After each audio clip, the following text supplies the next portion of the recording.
Bonjour à toutes et à tous, merci de porter votre choix sur Sport FM, la référence sportive. Vous faites bien de nous soutenir, de nous accompagner, continuez, c'est très bien. Dingue de Sport revient sur la Coupe de l'Indépendance dans tous ses états. En football, nous allons également parler de la course populaire organisée par la Fédération togolaise d'athlétisme dans le cadre du 59e anniversaire de la cession du Togo à la souveraineté internationale. Nous en parlons naturellement. Et puis, l'on évoque aussi le gala du 1er mai initié par Radio Sport FM. Il a lieu mercredi sur les installations d'Agaza à Gbossimé.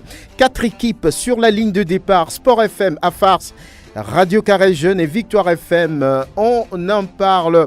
Dingue de Sport invite aujourd'hui Latif Irouma, Grégoire Attignon, Angelo Folikoué, tous de la rédaction de Sport FM. La mise en onde est assurée par Anas PM, sans oublier la vidéo de cette émission que vous pouvez retrouver sur le www.radiosportfmtg.com. Une vidéo qui reste l'affaire d'Elom Adovon. Dingue de Sport aujourd'hui porte encore les couleurs de l'indépendance du Togo. Je suis Franck Ounouniama, bienvenue. Le 27 avril, il n'y a rien de plus joli. C'est une chanson culte laissée par Félix Bokovi pour rendre des messages assez forts par rapport à notre beau pays, le Togo. Cette date a également vu naître la directrice générale de Sport FM. Encore une fois, bon anniversaire, même si c'est déjà passé depuis quelques jours. Alors en studio pour parler des activités sportives marquant le 59e anniversaire de la cession du Togo à la souveraineté internationale. On reçoit Angelo Folikoué, bonjour. Bonjour Franck, bonjour aux fidèles auditeurs de Sport FM. Grégoire Attignon, bonjour. Bonjour Franck et bonjour à tous les fidèles branchés. Latif Irouma, merci d'être là. Bonjour Franck, bonjour aux auditeurs. Alors, on a couru dans le cadre du 59e anniversaire de l'indépendance du Togo. C'était la dernière fois dans les rues de la préfecture d'Agoué. Oui, une course populaire. C'était un mélange entre ceux qu'on peut appeler les professionnels et les amateurs. Latif Irouma, c'est ce qui s'est passé? Oui, c'était une course populaire, mais qui n'en avait pas l'air. Parce que souvent, lorsqu'on dit course populaire, c'est que voilà, ce n'est pas une compétition. Tout le monde sort, chacun court à son rythme, et puis voilà. Mais ici, c'est une course populaire, mais qui a caractère d'une compétition, puisqu'à la fin, il y avait eu des enveloppes, il y avait des trophées. Et donc, c'est l'État togolais qui a inclus cette course-là dans le programme officiel des manifestations. Et donc, le ministre des Sports était là pour donner le coup d'envoi. Et puis, il est resté donner également les prix que, bien sûr, les différents acteurs ou bien les différents athlètes ont eu à gagner. C'était 2 circuits, circuit femmes, circuit hommes. Les femmes ont couru avant les hommes, 5 km 200 pour les femmes, et enlevé par une étudiante de l'université de Kara, une certaine Tchatong Petra, et voilà, qui a bouclé le circuit en 21 minutes, je crois, et qui a été suivi par une jeune athlète qui est venue de Palimé, Ngom et Sosina.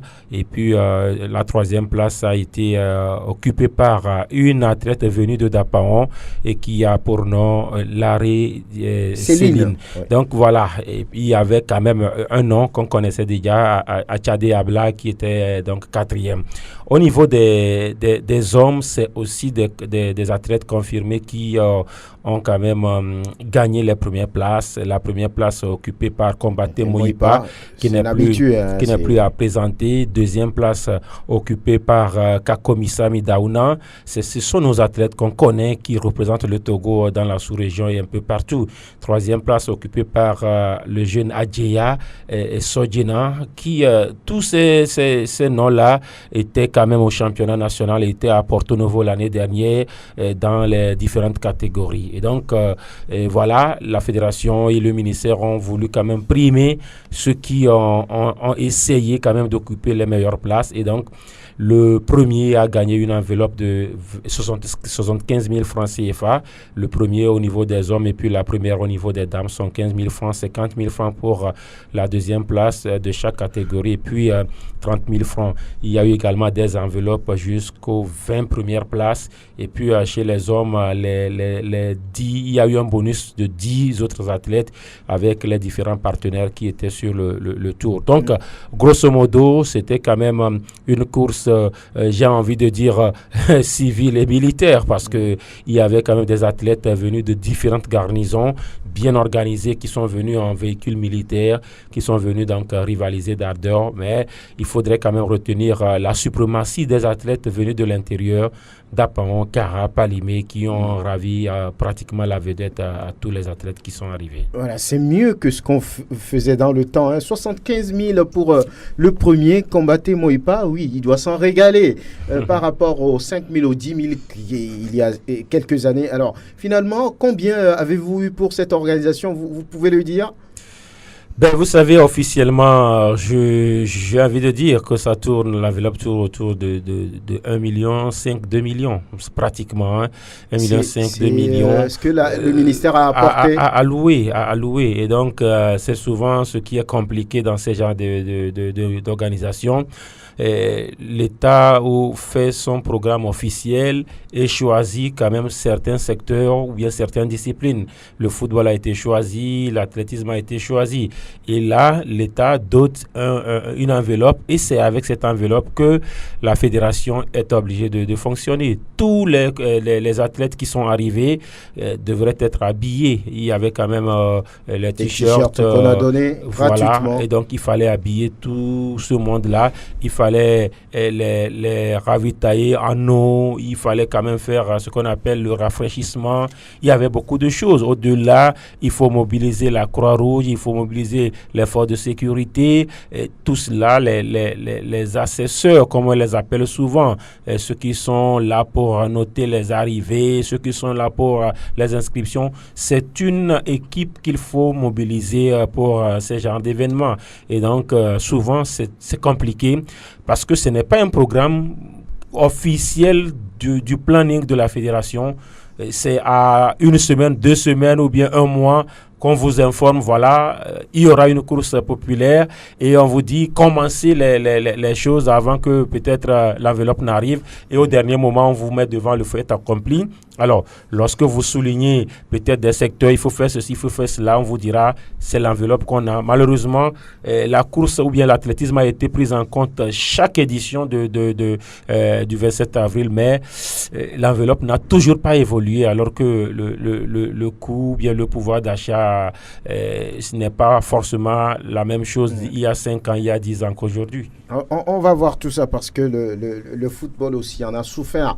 On va voir tout ça de près. On va écouter le vainqueur chez les messieurs, combatté Moïpa. La course, je peux dire c'est facile pour moi parce que je suis plus de 6 éditions, c'est moi qui remporte ça. L'année passée, on voulait me piéger, mais on n'a pas pu me piéger. Car ils ont 17 km, après ils me jouent avec 5 km. Donc si tu es un athlète qui ne s'entraîne pas intensement, ça sera difficile pour toi de rattraper. Ce genre de, par exemple, nos coachs qui aussi m'étalonnent.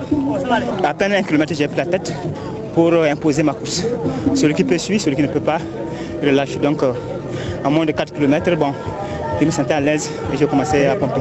Les 9, j'ai fait ça à 32, 36. Mais ça dépend de la distance. Est-ce que la distance est vraie? Comme l'année passée, nous ont trompé, bon, je ne sais pas sûr. Je sais que par kilomètre, je fais 3 minutes sur le semi-marathon. Donc, avec ceci, je peux faire moins que ça. Bon, c'est pas grave. L'important, c'est que j'ai gagné.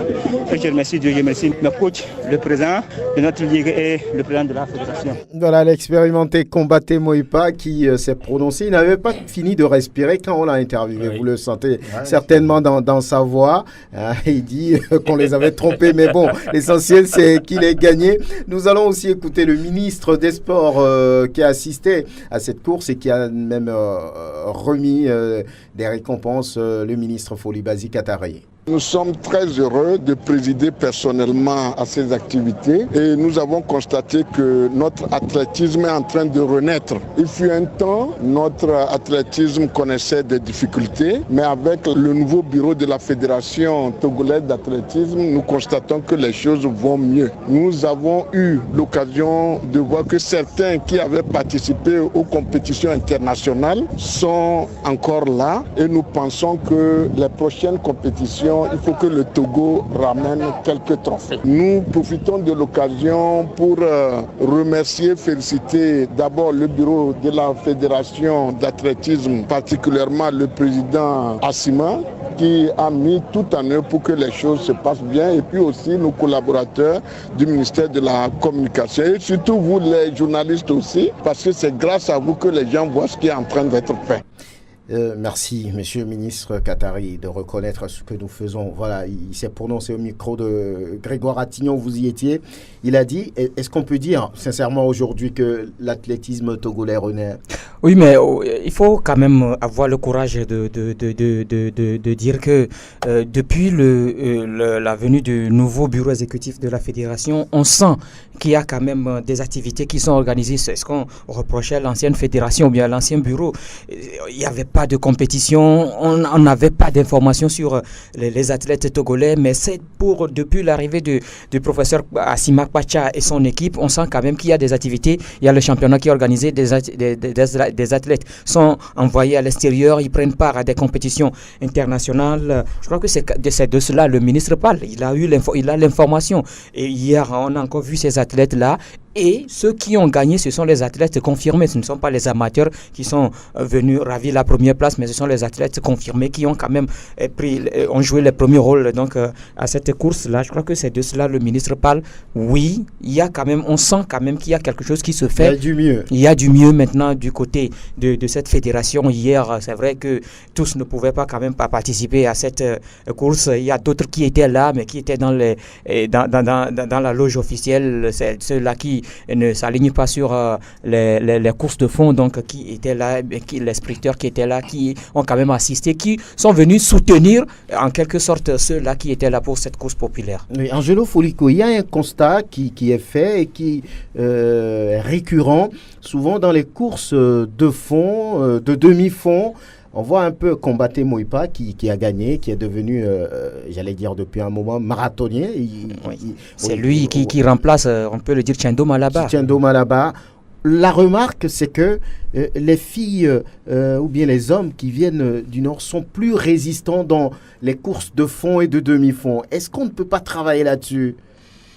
Oui, il y a cette possibilité d'orienter le travail qui se fait à différents niveaux. Maintenant, il faut également reconnaître que l'aspect géographique surtout, ou bien la résidence de ces athlètes-là leur permet d'être spécifiques ou bien spécialisés dans un domaine X ou Y. Moi, je pense que c'est déjà une très bonne chose d'avoir des athlètes qui ont souvent l'habitude de rester à l'intérieur du pays et surtout de mettre à contribution et le climat et l'environnement dans lequel ils vivent. Et donc, à partir de là, on peut facilement arpenter les montagnes, on peut facilement prendre la route dès 4h, 5h du matin, histoire de mieux s'oxygéner. Je me rappelle que la dernière fois, j'avais rencontré Kakomissa et il me disait que lui, c'est vrai qu'il est occupé sur le plan professionnel, mais déjà à partir de 4h du matin, il sort de sa maison et il court, il avale des kilomètres avant de revenir se préparer pour se rendre à son lieu de travail. Ça montre à suffisance qu'à la base, il faut continuer à travailler. La preuve, ceux qui ont remporté, je dirais, cette course, que ce soit au niveau masculin ou au niveau féminin, ce sont des personnes qui, chaque jour, s'entraînent. Il n'y a pas de hasard. Et donc, c'est à force de travailler qu'on arrive à récolter les fruits de ces efforts. Maintenant, pour aller un peu plus loin, vous aviez dit tout à l'heure, Grégoire a parlé tout à l'heure du travail qui se fait au niveau de la Fédération togolaise d'athlétisme. Moi, je ne vais pas rentrer dans certains détails, mais je me rends compte que oui, il y a un plan stratégique qui est mis en place pour permettre à ce sport-là de mieux se développer, mais cette fédération n'est pas suffisamment accompagnée surtout sur le plan financier. Comme toujours, c'est le problème récurrent. Mais c'est quand même triste et révoltant.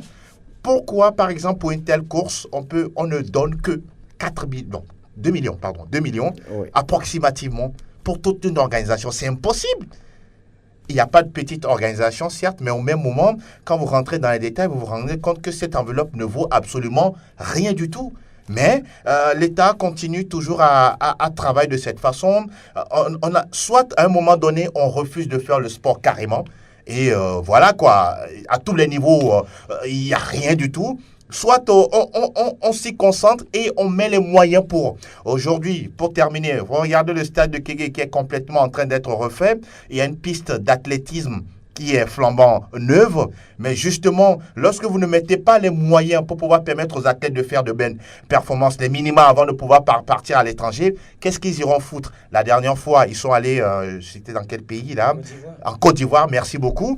Mais ceux qui étaient là, croyant qu'ils étaient les meilleurs, malheureusement, ils se sont rendus compte que ce qu'ils font à domicile n'est rien comparé à ce que les autres font ailleurs.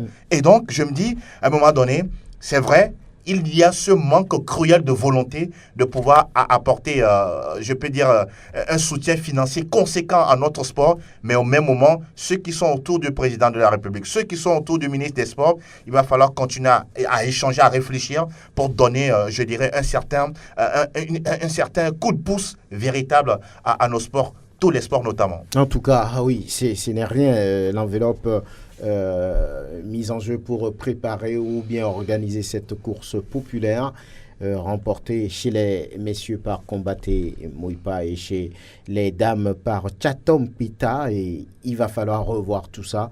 On dira que ça a été une belle course. Les images que nous avons vues sont là pour prouver. En tout la cas, plus jeune au niveau des demoiselles avait 12 ans. Ah oui. Elle a parcouru les 5 km. Elle a gagné un prix. En tout cas, c'est encourageant. Au niveau des hommes, le plus jeune avait 14 ans. Oui. Il a avalé les 9 km également. Ah oui, il fallait le faire. C'est intéressant, ça veut dire quand même qu'il y a une base, il y a une relève, mais il va falloir les encadrer. Si on ne les encadre pas, ça, véritablement, après, ne donnera rien. Il y aura un gala du 1er mai le mercredi à venir sur les installations d'Agaza, juste à côté à Gbossimé ici. 4 équipes se sont engagées, à savoir Variété Sport FM, RCJ FM, Victoire FM et puis l'association des fidèles auditeurs et auditrices de la référence sportive. Latif, c'est exact. Ça va partir des demi-finales pour aller ensuite au match de classement, puis la finale. Oui, il faut quand même dire que ce sera la 2e édition. La première édition a été remportée l'année dernière par Radio Victoire qui a battu Sport FM en finale. Et donc, cette année, il y aura des revanches à prendre, il y aura des confirmations. Il y a la nouveauté, c'est RCJ quand même qui s'est inscrit cette année. Radio Carré Jeune. Radio Carré Jeune. Et donc, la réunion technique a eu lieu ce matin, suivi donc du tirage au sort.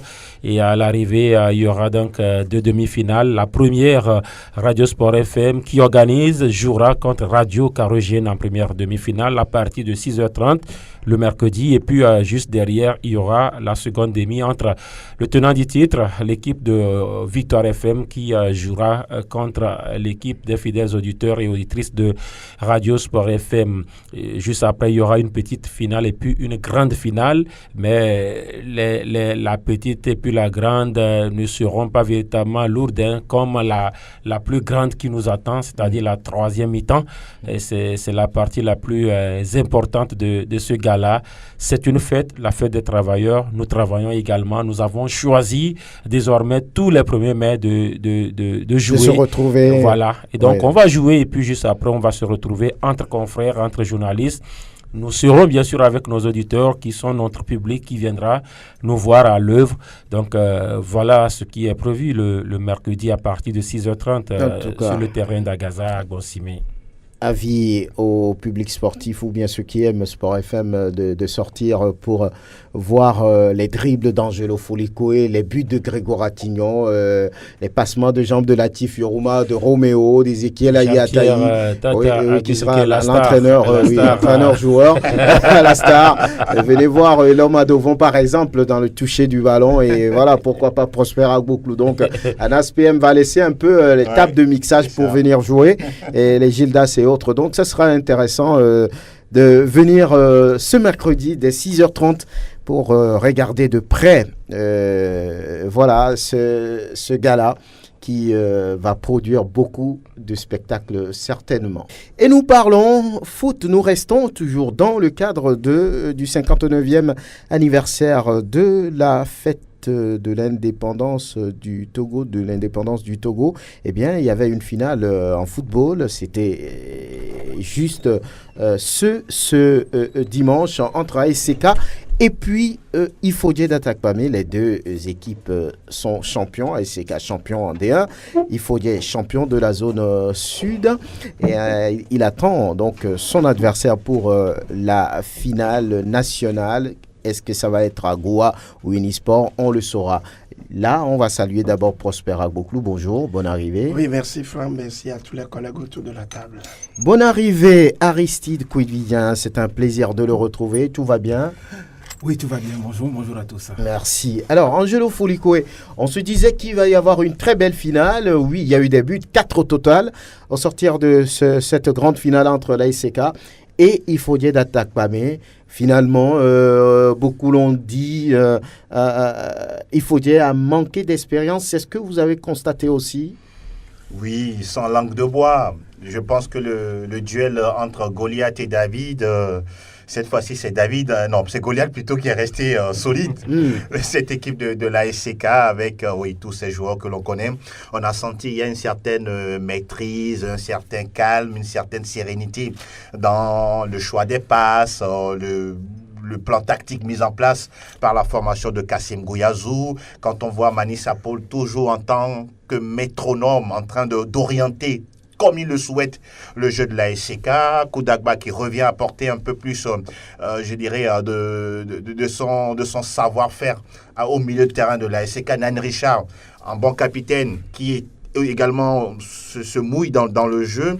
On a senti que c'est un groupe pratiquement qui se connaît. La cohésion hier, c'est vrai, on a vu cette équipe d'Ifodje qui a commencé tout de suite à mettre le pied sur le ballon, mais ça n'a pas duré. Par endroits, il y avait des mauvaises passes, des transversales étaient ratées. On a même senti que cette équipe était un peu crispée. Je ne sais pas si c'était le fait de jouer face à une équipe comme la SCK ou bien c'est parce que c'est une finale. Kofi Komla reconnaît qu'il n'y avait pas du tout de pression sur lui par rapport à cette rencontre. Est-ce que c'est vrai? Bon. Mais je pense qu'on a quand même vu deux équipes qui avaient envie de jouer.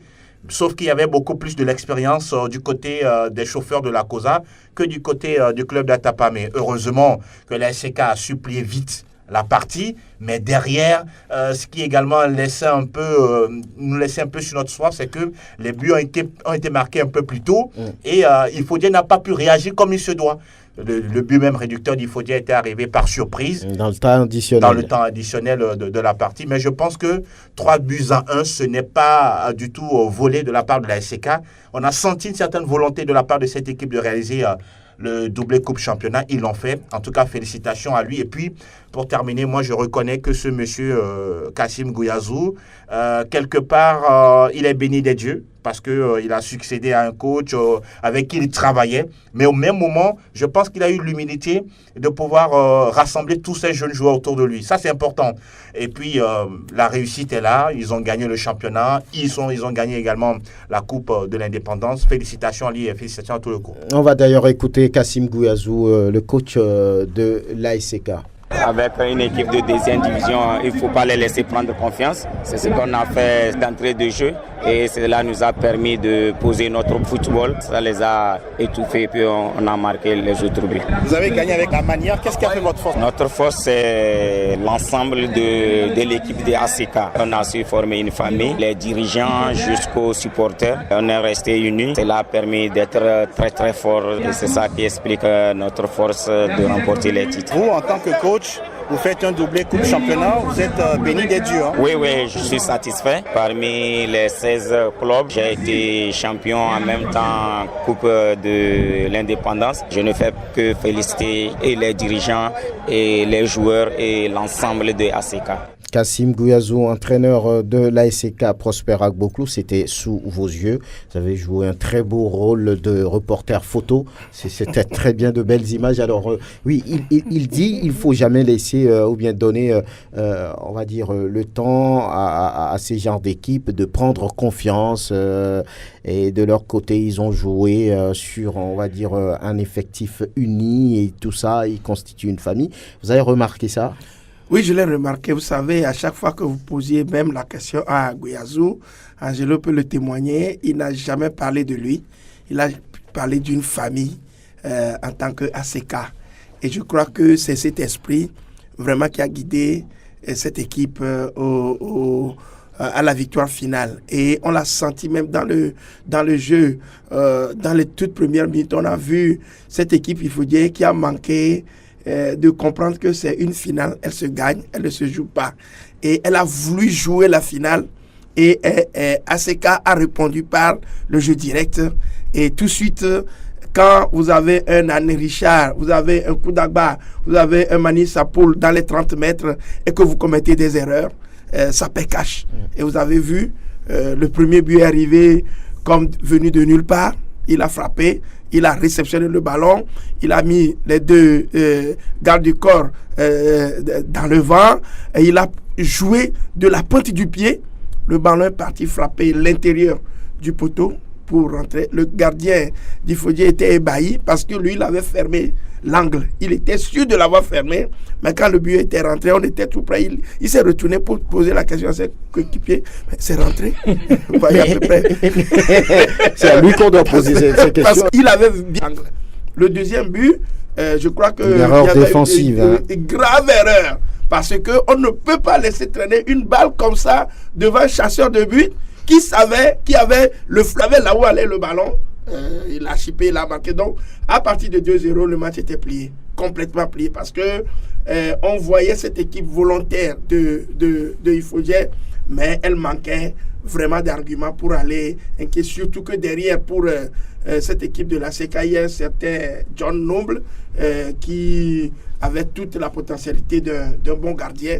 Donc, on savait que ce serait difficile. En deuxième mi-temps, on a vu cette équipe d'Ifodié rentrer dans le jeu avec déjà dès les 46, plus dans les premières minutes de cette deuxième mi-temps, inquiéter la défense de la CK, mais tout de suite, à la minute qui a suivi, on a planté la banderille 3-0. On savait que cette équipe n'avait plus, elle était à l'agonie. Donc, globalement, victoire méritée, c'est ça? C'est mérité, c'est mérité. Parce que, à l'affût même de ça devait être plus que cela. Parce que, quand on a vu les Mamas Zougou et autres avaient raté plein d'occasions de but. Donc, on savait qu'il Ifodié n'était pas du tout bien préparé psychologiquement et n'avait pas la capacité. Et comme Angelo l'a dit, cette fois-ci, David n'a pas pu battre Goliath ou bien terrasser Goliath. Oui.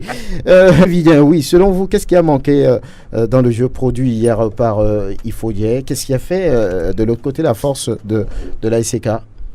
Non, vous savez, dans une rencontre de football, il faut être concentré du début jusqu'à la fin. Je crois qu'il a manqué de concentration par moment. De la part donc de ces joueurs d'Ifodié. Vous savez que j'ai souvent l'habitude de le dire à chaque fois que dans une rencontre comme celle qu'on a vue hier, ce n'est pas forcément le plus fort qui gagne, mais celui qui surprend son adversaire par sa façon de gagner. Vous allez voir une certaine détermination des joueurs d'Ifodié dès l'entame de la partie. On savait également que c'est une finale. Qui oppose le champion de la deuxième division de la zone sud et le champion de la première division. C'est vrai qu'il n'y a pas photo quand vous regardez ce qui se fait en première division et ce qui se fait en deuxième division, mais c'est avant tout un match de coupe. C'est ça aussi la différence par rapport à un match de championnat. Ici, on ne joue pas forcément avec l'art et la manière. Il faut gagner. C'est ça l'essentiel. Parce que dans un match de championnat, vous pouvez gagner, vous pouvez perdre et se rattraper peut-être lors des prochaines rencontres. Mais dans ce match, il faut forcément gagner. Et c'est ce que l'ASK a fait. C'est une équipe qui a donc surpris son adversaire par sa façon de jouer. Et j'ai aimé également le coaching de l'ASK. Vous savez, dans de telles rencontres, il faut sentir, quand vous êtes entraîneur, il faut sentir qu'il y a des moments forts, des moments faibles et des temps de récupération. Vous allez voir que l'auteur même du 3e but à la 52e minute précisément, Ozu Kossi-Jean, oui. C'est le nouvel entrant qui a permis donc à cette équipe-là de pouvoir corser l'addition. Ça veut dire tout simplement que lorsqu'il était sur le banc, l'entraîneur a eu également le temps de voir ce qui se passe dans le terrain, sur le terrain, de voir ce qui se passe également sur l'aire de jeu et de savoir évidemment que quand il va rentrer, voilà ce qu'il va faire. Et donc, je pense à mon avis que c'est cela qui a manqué au niveau donc des Ifodiens. La concentration n'était pas au rendez-vous parce que ASK savait qu'il faudrait gagner avec peut-être un but d'écart parce que après tout c'est ce match de coupe, c'est une finale, ça a été âprement disputé, mais je crois que ça a servi de leçon pour les uns et les autres. Ifodien n'avait pas hésité à un certain moment en défense. On n'avait plus retrouvé Adigou Biola qui a longtemps prouvé de quoi il était capable, et même en sélection des U23. Logiquement, c'était une équipe qui, ma foi, a déçu, mais je crois que ce n'est qu'une partie remise. Voilà, Kofi Comblan qui reconnaît la valeur, la supériorité de l'adversaire devant Angelo Folikoué. Je pense que, comme vous le connaissez, une équipe ASK, il y a Mani Safou, la finance ne se joue pas, ça se gagne. Je ne sais pas ce qui s'est passé, mais ça fait partie des jeux de football. C'est les 2 euros là qui ont coûté cher, c'est nous qui avons commis ça, on va revoir ça après. Est-ce qu'il y avait une pression particulière sur vous? Non, rien comme pression. On n'est pas venu ici dire que on va nous laisser pas, la victoire changer son camp. Ce genre de match vous montre déjà un peu ce qui vous attend en première division. Oui, c'est clair. Et nous aussi, nous allons préparer pour ça. Ça a dit Kofi Comblan, Latifi Rouman. Il faut quand même féliciter le club de la ville, cette colline, cette équipe a tout donné, mais il y avait plus fort véritablement qu'elle. C'était la SCK. Alors il faut dire a découvert un tout petit peu ce qui l'attend dès la saison prochaine, déjà en première division. C'est important, c'est très important, et il faudrait qu'il commence à se préparer, même si c'est vrai que cette équipe-là nous a montré sur cette rencontre qu'elle était aussi prête pour jouer la première division. Ils ont battu par exemple Maranatha, en match amical ils ont battu Semassi à la trêve. Ils ont déjà joué des matchs amicaux contre les équipes de première division, ils ont même joué des matchs internationaux, même si c'est au plan ici à Lomé, et donc avec les joueurs qu'ils ont, sauf que je n'ai pas trop compris pourquoi parfois Kofi Comblan essaie aussi de tourner alors qu'il y avait une équipe qui est là déjà, qui gagne. Lorsque vous prenez par exemple le match face à l'Étoile Filante, il y a par exemple 2 changements majeurs. Sur le côté droit, c'est vrai que j'ai préféré Missefan Claude au dossard 18 qui a joué latéral contre l'équipe de l'Étoile Filante, mais j'ai vu également hier qu'il a sorti, il a mis sur le banc Ali Zidine qui n'a pas été en tout cas mauvais sur le match contre l'Étoile Filante. Il a gagné tous ces duels hier, mais hier ça n'a pas été le cas, et vous allez voir que l'axe central n'a pas été un atout. Enfin, la défense centrale d'Ifodien n'a pas été un atout pour cette équipe-là. Maintenant, en face, il n'y avait rien à faire. L'atout majeur de Ifodien, souvent, c'est son trident offensif. Lorsque vous prenez Ouro Gafo Souleymane, le dossard 7, lorsque vous prenez le dossard 5, Ouro Djeri Osini Moubaraka, lorsque vous prenez le dossard 9, Ouro Akoriko Abdul Basiki, ce trident offensif fait quand même le boulot, et après on fait rentrer les Hussein Sena et autres. Hier, ça n'a pas été forcément. Adangba Raoul également a été muselé. Ouais. Ça voudrait dire que l'équipe de la SCK a beaucoup étudié le jeu de Ifodien Datakpamé. L'expérience était là, et puis c'était en toute maîtrise. Hier, il n'y a rien à faire par rapport à ce que les deux équipes ont donné. On rejouerait ce match-là 10 fois, la SCK va gagner. Il n'y avait rien à faire. La défense avec Isaka Latifou, très expérimenté, qui a déjà joué et au Togo et même dans la sous-région. Il était champion du Togo avec Semassi. Oui. Alors, lorsque vous prenez les autres joueurs, Agbo Victorien, Ozu, ils étaient vice-champions l'année passée avec Gomido. Et puis ils ont été repositionnés. Ce n'était pas lorsqu'ils étaient avec les Showboys. Ils ont été repositionnés. Vous prenez les autres joueurs, les Mamanzougou, les Mani Sapol, et puis Ali Taoufik. C'est des joueurs qui ont déjà du vécu. Et moi-même, je savais que c'est comme cela que ça allait se passer. Le discours, non. C'est en fait le discours tactique. Lorsqu'une équipe mène 2-0 à la pause, du retour des vestiaires, ce n'est pas l'équipe qui mène 2-0 qui doit attaquer. C'est l'autre équipe qui forcément doit attaquer. Alors, si vous allez attaquer, nous, on va vous contenir et procéder par des contre-attaques. ASK a laissé seulement ses 3 joueurs devant. Mamazougou, Mani et puis Koudagba. Et donc, tous les autres joueurs étaient dans leur moitié de camp. Ils contenaient juste l'équipe d'Ifodia. Et puis, paf, ils procédaient par des contre-attaques. Et moi, je disais, ou soit c'est Ifodia qui va réduire le score, ou soit ils vont prendre un 3e but. Et finalement, c'est l'autre option qui est arrivée, 3-0. Si l'ASK n'avait pas un tout petit peu relâché, parce qu'à 3-0, c'était plié, que voilà, les chauffeurs allaient encore marquer d'autres buts. C'est pour dire que voilà, c'est vrai que la D2 au Togo, surtout dans la zone sud, est très corsée, il y a de la valeur, mais il y a eu décalage véritablement de niveau hier, où la SK était au-dessus forcément, dans tous les compartiments, et au-dessus, donc il faut dire d'Atapami. Voilà, Grégoire Attillon, très rapidement, quel mot vous placez Non, mais je crois que les uns et les autres l'ont dit, c'est l'expérience qui a permis à la SK de remporter ce match. Et puis, quand vous voyez un peu le dispositif tactique et technique du côté de la SK, moi hier, je n'arrivais pas à retrouver concrètement, à savoir où joue concrètement Mani Sapol. Quand on sait que Mani Sapol, c'est lui qui organise le jeu. N'importe où il passe, il organise toujours le jeu. Mais hier, la SK a un autre. Latif a parlé tout à l'heure du positionnement de Ozo Kossi. On sait que c'est un défenseur quand on le connaît. Mais hier, un défenseur latéral. Mais hier, il a joué au milieu de terrain et c'est lui qui ratissait beaucoup de balles pour la SK. Maintenant, le rôle joué par Nan Richard, qui avant secondaire et Koudagba aussi en attaque, mais vous allez voir que plutôt Nan Richard vient chercher même le ballon jusque dans sa défense et c'est Mani qui jouait convalescent. Et c'est Mani qui jouait plutôt le rôle du deuxième attaquant. Vous allez voir, surtout en première période, Mani qui était même pratiquement à la pointe de l'attaque avec Koudagba aussi. C'est un peu ce que le dispositif mis en place a également gêné parce qu'on sait que oui, la SK joue de cette manière. Il faut dire a voulu jouer également de cette manière-là pour contenir un tout petit peu. Mais hier, Kassim a changé un tout petit peu le système et ça a énormément gêné cette équipe de vous savez, si vous le permettez, oui, 5 secondes. Oui.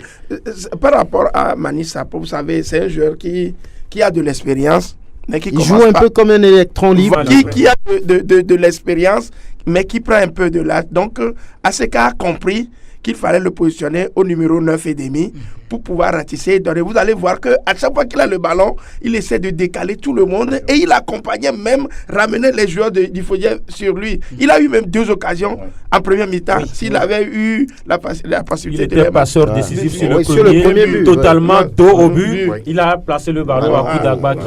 C'est l'expérience et puis l'intelligence d'un tel joueur. Et puis, à rajouter quelque chose d'assez important, Latif a dit quelque chose d'assez essentiel. Et je pense qu'il faut dire va être confronté à cette réalité en première division. Il faut dire eu le loisir de jouer dans la 2e division avec rien que des équipes situées au sud. Or, en première division, vous faites le parcours de tout le Togo. C'est-à-dire, vous allez jouer à Dapaon, à Kara. Ça va compter?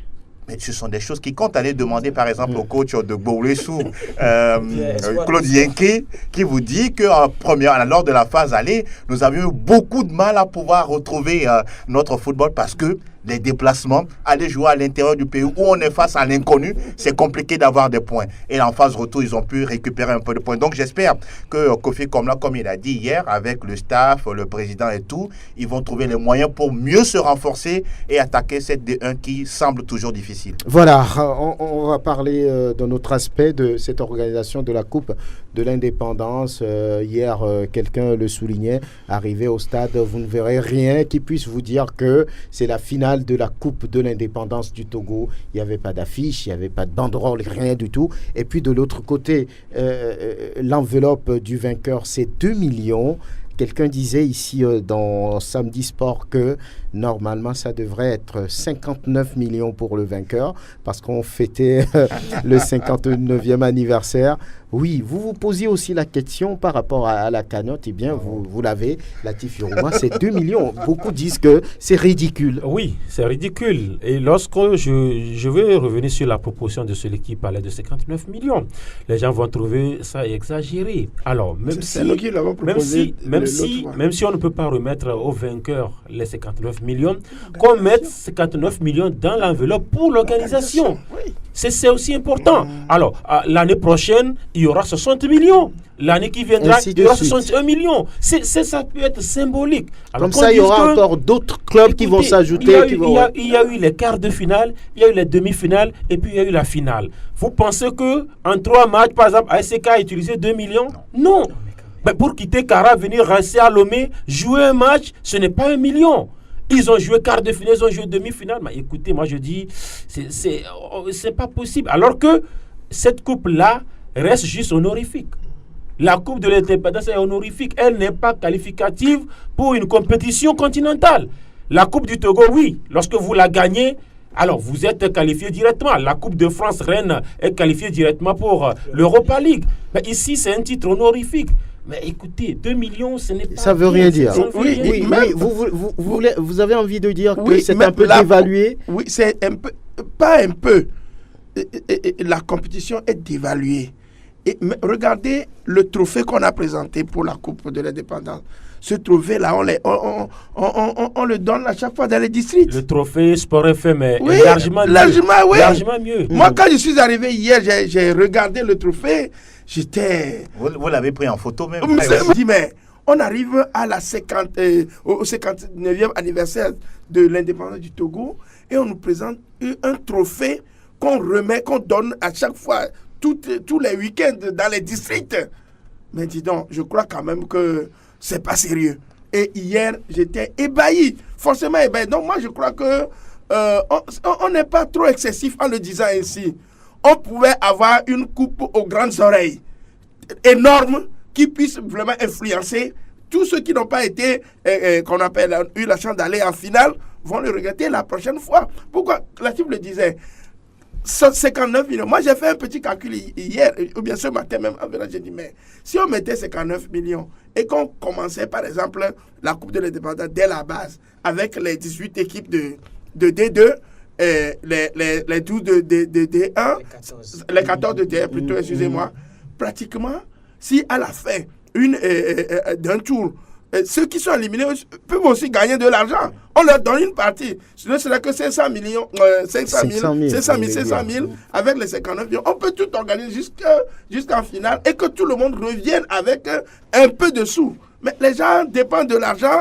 Et ils viennent, ils jouent. C'est pourquoi certains sont peut-être déconcentrés, parce qu'à la fin, vous n'avez que 2 millions. Et je crois quand même que ça n'honore pas le tout. Voilà. Qu'est-ce que la fédération peut faire lorsqu'elle reçoit, selon le directeur des compétitions, 4 millions pour toute la compétition? 4 millions de la part de qui? Mais de l'État. Celui que vous savez. De quel État parlez-vous? Mais quel État? On est où? Ben, écoutez, il faut quand même se poser ces questions parce que moi je vais dire... Bon, l'État béninois ne viendra pas donner quand même 4 millions. C'est l'État togolais, bien sûr, Aristide. C'est quand même facile de dire que oui, l'État. Ben, on nous a dit dans ce pays quand même que oui, pour le championnat, l'État devait donner tel montant pour pouvoir, comme subvention, etc. Mais on ne l'a jamais eu. Ou peut-être qu'on l'a eu, mais on n'en avait pas parlé. Donc, moi, je pense également que c'est une question de responsabilité aussi. Moi, j'ai une fois dit que le jour, peut-être, le premier responsable ou ceux-là qui dirigent notre sport auront la latitude d'appeler directement le chef de l'État par téléphone, beaucoup de choses vont bouger dans notre football. C'est-à-dire que vous allez voir ailleurs, lorsqu'il y a une certaine... on le voit dans des initiatives privées. Dans ce pays, il y a des manifestations, que ce soit à l'université, des gens qui dirigent donc ces manifestations, dès qu'ils ont peut-être, disons, l'aval de l'autorité et que le chef de l'État est impliqué, la présidence est impliquée dedans, je crois que les choses se déroulent comme, enfin, très rapidement. Mais ici, on a peut-être l'impression que, bon, on parle du 27 avril, c'est vrai, allez organiser. On n'a pas senti, moi, à mon avis, je n'ai pas senti, disons, une certaine implication de l'État togolais. Parce que quand on parle d'une implication de l'État, c'est vrai, il y a le ministère. Le ministre était à la finale. Non, mais ça ne suffit pas. Mais vous parlez évidemment de la cagnotte. Ailleurs, il y a deux possibilités. Je pense également qu'au niveau de la commission marketing, n'est-ce pas, de la Fédération togolaise de football, on pouvait quand même négocier, n'est-ce pas, avec les partenaires pour qu'il y ait un montant assez intéressant. Peut-être 50 millions de francs CFA votés par un partenaire. C'est-à-dire, on a par exemple des sociétés ici qui soutiennent des initiatives, vous le savez mieux que moi. Ces sociétés peuvent également, en échange de visibilité ou en échange de services, peuvent accompagner donc cette coupe du 27 avril. au-delà de ça, pour les manifestations, regardez ce qu'on a dépensé lors de cette coupe du 27 avril, que ce soit pour le défilé, que ce soit pour les concerts, etc. J'ai l'impression finalement que peut-être le chef de l'État n'est pas vraiment au courant de ce qui se passe. Non, vous pensez? C'est une impression, je peux me tromper. Mais je me dis que peut-être la fédération s'est débrouillée. Hier, moi, j'apprenais dans les coulisses que le Premier ministre devait être là. Bon, je l'ai appris à quelques minutes donc du coup d'envoi. Je ne sais pas pourquoi il n'est pas là, mais j'ai vu 3 ministres du gouvernement, mais leur présence ne suffit pas. Leur présence ne suffit pas. Je crois qu'il faut repenser même la chose. Moi, j'ai déjà proposé 2 solutions. La première, c'est quoi? C'est de dire tout simplement que la commission marketing au niveau de la fédération doit faire un travail. Ce n'est pas à quelques jours donc de la compétition qu'il faut penser à comment récompenser les équipes. On sait qu'en début, par exemple, de saison, on aura la Coupe du 27 avril. C'est-à-dire, quoi qu'on dise... Donc la commission marketing peut travailler pour et aider la fédération à trouver des moyens. Par rapport, quand on organise le tournoi Sport FM, il y a certainement des sponsors. Quand on organise le tournoi, les autres tournois, il y a toujours des sponsors. Il faut toujours oser. Je crois qu'ici, on a organisé le tournoi sans moyens et on est obligé de faire avec. Hier, je riais même quand j'étais venu. Terminé. Je posais la question à Latif Yoruba, combien on allait donner finalement, mais il me reposait aussi la question parce que finalement c'est hétérogène et ce n'est qu'à quelques minutes donc du coup de sifflet final qu'on nous a communiqué le montant. Donc je crois qu'on a ces solutions. Il faut vraiment une implication donc du gouvernement togolais avec beaucoup plus de détails et puis d'implication. Angelo Folikoé, 2 millions pour le vainqueur. Vous connaissez bien ma position. Pour vous, c'est insignifiant. Non, mais c'est rien du tout. C'est triste et révoltant à la fois quand j'écoute Aristide dire que l'État togolais ou bien le président de la République n'est pas au courant de ce qui se passe. Mais je dis que attendez, vous êtes dans ce pays avec nous, j'espère. Vous vivez tout le temps dans ce pays, j'espère. Mais attendez, vous pensez que tout ce qu'on a mis en place pour organiser le défilé, pour organiser le dîner qui a suivi, vous pensez que tout ça n'a pas été budgétisé? Cela, c'est le minimum. Et au niveau du sport ou bien des sports, pour moi, il n'y a rien qui a été fait. En début d'émission, on a parlé du cas de l'athlétisme. Et on parle également du cas du football. Vous pensez que ça ne doit que s'arrêter que sur ces 2 disciplines? Pourquoi ne pas mettre tout un éventail de disciplines sportives de Lomé jusqu'à Saint-Cassé, histoire d'amener la population à aimer tout ce qui va se faire autour de la Coupe de l'Indépendance? Je parle dans toutes les disciplines. Malheureusement, on ne cessera jamais de le dire, les premiers responsables de ce pays ne mettent pas le sport devant. Ils ne considèrent pas le sport comme un levier de développement, comme ça se fait dans certains pays. Regardez aujourd'hui au niveau de l'Afrique australe ou l'Afrique de l'Est. C'est le sport aujourd'hui qui est le levier de développement d'un pays comme le Kenya, le Rwanda et d'autres nations. Et donc, chez nous, et pourtant on nous a dit dans les années 70, on était meilleur dans telle discipline. Dans le handball, le Togo était meilleur, le foot, la boxe. Mais aujourd'hui, où est-ce qu'on en est? On est très loin derrière. Aujourd'hui, malheureusement, on n'est devenu que des spectateurs des autres nations qui ont choisi de mettre en place un mécanisme et surtout une certaine planification au niveau des sports et surtout mettre de l'argent pour accompagner. Si aujourd'hui vous avez peut-être peur que l'argent que vous mettez en place ou que vous donnez aux différents présidents de fédération, vous avez peur peut-être pour la bonne gestion, mais mettez un comité ad hoc en place pour pouvoir faire le suivi. C'est simple que ça. Si on ne vous donne pas les résultats, vous allez trouver un autre moyen de gestion après. Mais malheureusement, ça n'a jamais été le cas. On fait des propositions matin, midi, soir. Malheureusement, ça ne change pas. On est toujours dans la même situation. Grégoire, ça se présente comme si on était obligé d'organiser quelque chose. Non, mais quand déjà on fait le programme pour la célébration de la fête de l'indépendance, on met les activités sportives dedans. On parle de l'athlétisme, on parle de football. Mais on sait qu'on doit mettre les moyens. Ça, on le sait. L'État le sait. L'État le sait. Quand on parle de l'État, on sait qui est l'État. L'État le sait. Mais si l'État a voulu, ou bien l'État a exigé qu'il y ait une compétition de football, et quand on sait qu'on veut organiser ces genres de manifestations, ça suscite des moyens. Il faut mettre assez de moyens. C'est tout ce qu'on dit. On met 3 millions, bien 4 millions dans la cagnotte pour l'organisation d'un tournoi de football qui a démarré depuis les quarts de finale jusqu'en finale. les autres équipes qui ont participé à cette compétition aussi peuvent bénéficier de quelque chose. Hier, en principe, on pouvait également jouer un match de classement. Mais la dernière fois, on était sur le terrain de Kakaveli. Il y a eu un match de classement. Il y a eu toutes les équipes qui ont participé à cette compétition. Au moins, chacune de ces équipes est repartie avec quelque chose. Voilà que c'est l'État qui organise ici. On donne seulement 3 500 000 partagés entre les deux finalistes, 2 millions. Les autres n'ont rien. Les autres n'ont rien. Mais on ne dirait pas que c'est l'équipe ou bien c'est la fête nationale. On parle de la fête nationale ici. Si on arrive à organiser le défilé, si on arrive à organiser les banquets, les dîners, concerts et autres, si on met les moyens dans ces organisations, pourquoi ici dans ces manifestations? Et surtout, c'est les sports qui sont toujours laissés comme ça. Pourquoi? La question reste posée, oui. Et hier au terrain, justement, parlant de la fête nationale, hier au terrain, la presse, non seulement l'organisation, il y a eu des couacs. Hier, on a fermé sur nous là-bas. Oui. La petite porte qui s'ouvre sur la loge officielle, on l'a fermée, on l'a bloquée.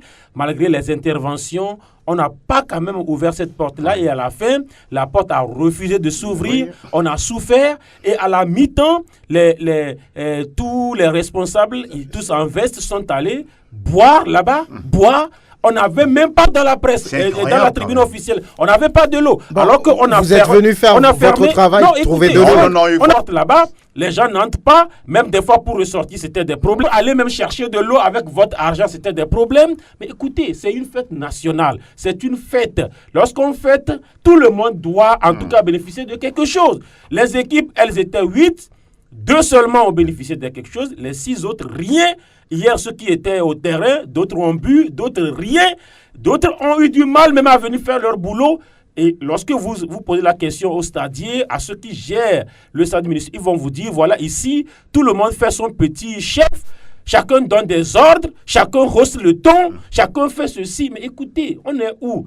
Tout est mal organisé, tout est mal financé, il n'y a rien de concret malheureusement. Mais écoutez, lorsqu'on va vous sortir les millions avec lesquels on a fait le banquet, les millions avec lesquels on a fait le défilé, écoutez. Bon, la question reste posée, peut-être que l'année prochaine, peut-être on va changer quelque chose, qui sait. Latifi Rouma, c'est sur ces mots que vous terminez, merci. Prosper Agbokou, merci. Aristide Quevillien, de retour, merci. Et à très bientôt d'ailleurs. Grégoire Attignon, Angelo Folikoué, Eloma Dovon pour la vidéo Anas PM, à très bientôt.